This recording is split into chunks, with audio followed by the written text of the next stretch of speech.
학교 폭력의 상처를 받은 아이들이 다니는 곳이 있습니다. 해맑음 센터라고 하는 곳인데요. 여기에 윤석진 팀장님을 전화로 연결해서 현재 상황을 좀 들어보도록 하겠습니다. 팀장님 나오셨습니까? 예, 안녕하세요. 네. 이 학교 폭력을 당한 아이들을 많이 보셨는데 이번 소식 들으면서 좀 어떤 생각 먼저 하셨습니까? 네, 당연히 저희가 기사를 접하고 난 이후에 마찬가지로 착잡한 마음을 좀 지울 수가 없었습니다. 학교 폭력 피해로 인해 생긴 상처라는 게 어떤 정해진 기간에 지워지거나 없어지고 하는 것이 아니거든요. 네. 그래서 저뿐만이 아니라 피해 학생 그리고 가족들은 또 얼마나 이제 분노하고 아팠을지 참 안타깝고 슬픈 현실인 것 같습니다. 네. 보통 이렇게 학폭이 발생했을 때 진술서를 부모가 코치하거나 법정 대응을 하는 경우도 많은지 또 이거 2차 피해로 볼 수 있는 거죠?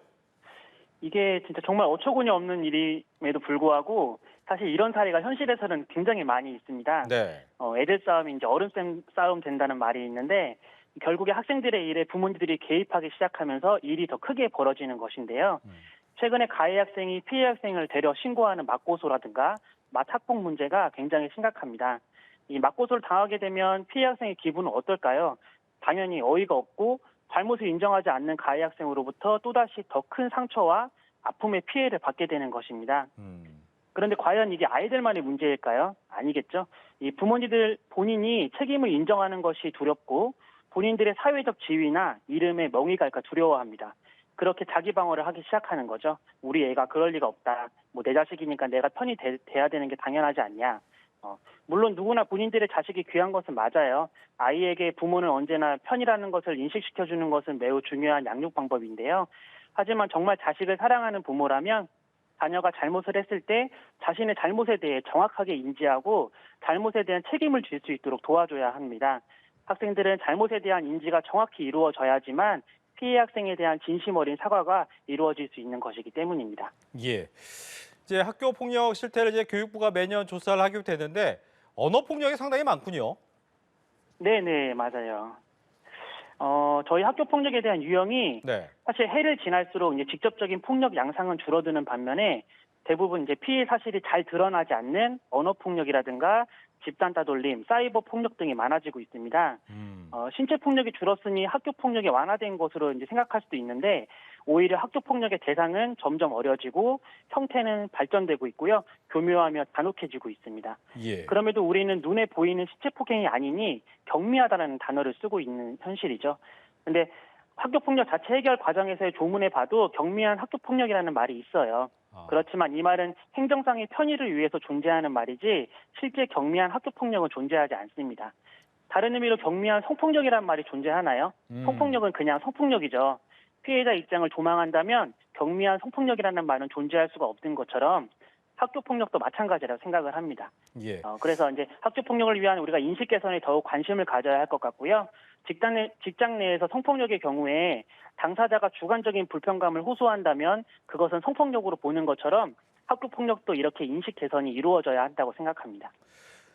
그런데 보면 이제 또 중요한 게 학교 진학 문제잖아요. 보니까 학폭의 징계가 수능에서 잘 반영이 안 되거나 모르고 지나갈 수도 있고 학생부 역시도 무용지물이다라는 얘기가 있는데 이 부분은 어떻게 봐야 됩니까?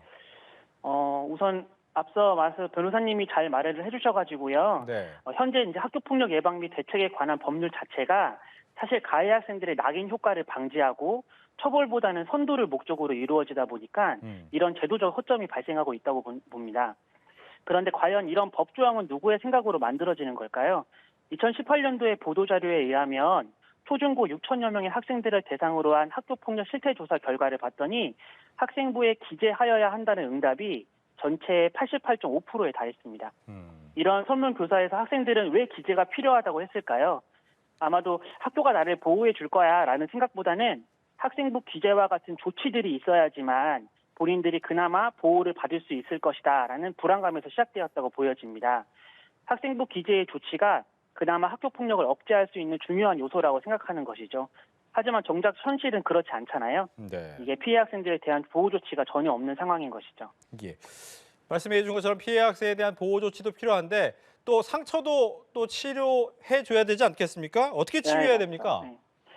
이게 참 안타까운 질문인 것 같아요. 이제 현재 학교폭력대책심의위원회에서는 피해 학생을 위한 보호 조치가 결정이 나면 전담 지원 기관에 대한 안내가 이루어져야 합니다, 보통.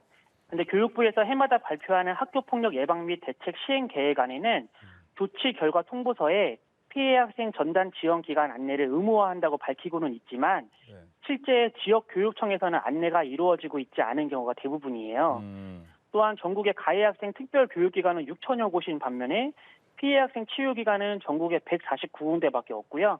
기숙형으로 된 학교폭력 피해 전담기관은 사실 저희 센터가 유일하고요. 그래서 저희 센터를 오신 부모님들은 하나같이 이렇게 말씀하세요. 왜 이런 센터를 이제야 알았는지, 조금만 더 빨리 안내받거나 찾았다면 우리 아이가 조금이나마 더 안 아프고 행복했을 텐데, 이런 말씀을 많이 하시거든요. 이런 이야기 들으면 그냥 할 말이 없고 그냥 마상 죄송스럽고 안타까운 마음만 생길 뿐이죠. 네. 끝으로 이제 정부가 학폭 근절 대책을 좀 만들어 보자라고 지시를 했는데 현장에서 느끼기에 꼭 필요한 대책이라면 어떤 게 있습니까? 너무 많아요. 너무 많은데 네. 한 3가지 정도를 얘기하고 싶어요. 첫째로 이제 학교폭력 문제에 관해서는 지속적이고 일관적인 정책과 실행이 중요하다고 생각됩니다. 근데 하지만 우리나라 교육 공무원들이 평균적으로 2년 정도면 순환보직을 통해서 담당자가 바뀌거든요.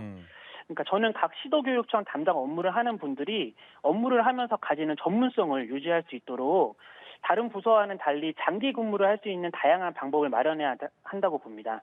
예를 들면 전문성이 있는 분들이 지원을 할 수 있는 개방형으로 선발을 한다든지 아니면 다양한 인센티브를 통해서 학교폭력 예방과 근절에 대한 의지가 있는 분이 장기적으로 업무를 맡을 수 있는 환경을 만들어 주어야 한다고 봅니다. 그리고 두 번째는 기존의 학교폭력심의위원회에서 내린 결정에 대한 불복으로 가해자 쪽에서 행정심판을 청구하는 경우가 있는데 이 경우에 심의위원회에서 내린 결정이 집행 정지되는 경우가 많다 보니까 법적으로 이제 피가해 학생이 분리조치되지 않고 같은 공간에 그냥 계속 있는 경우가 있거든요. 그러면 결국 불안감을 느끼는 피해 학생이 학교를 떠나는 경우가 발생이 돼요. 그래서 피해 학생이 이제 학교를 떠나지 않도록 하는 사실 법안이 가장 중요하고요. 학교를 잠깐 벗어나더라도 상담과 교육이라든가 또래 관계가 함께 병행될 수 있는 이런 전담 기관의 설립과 확대가 시급하다고 생각합니다. 그리고 마지막으로는 학교폭력 피해 학생을 보호하기 위한 다양한 제도가 있더라도 이것이 제대로 실행되고 있지 않은 경우가 비일비재하기 때문에 다양한 제도와 정책이 제대로 실행되고 있는지를 모니터링하는 것이 정말 필요합니다. 그리고 이러한 모니터링을 정부 기관에서만 단독으로 하는 것이 아니라 학교폭력 전문가, 그리고 전문 단체, 그리고 피해 학부모 등이 참여해서 피해자의 의견을 수렴하는 것이 필요하다고 생각합니다. 알겠습니다. 학교 폭력의 상처를 받은 아이들이 다니는 해맑음센터의 윤석진 팀장님과 전화 인터뷰였습니다. 오늘 얘기 잘 들었습니다. 네, 감사합니다. 네.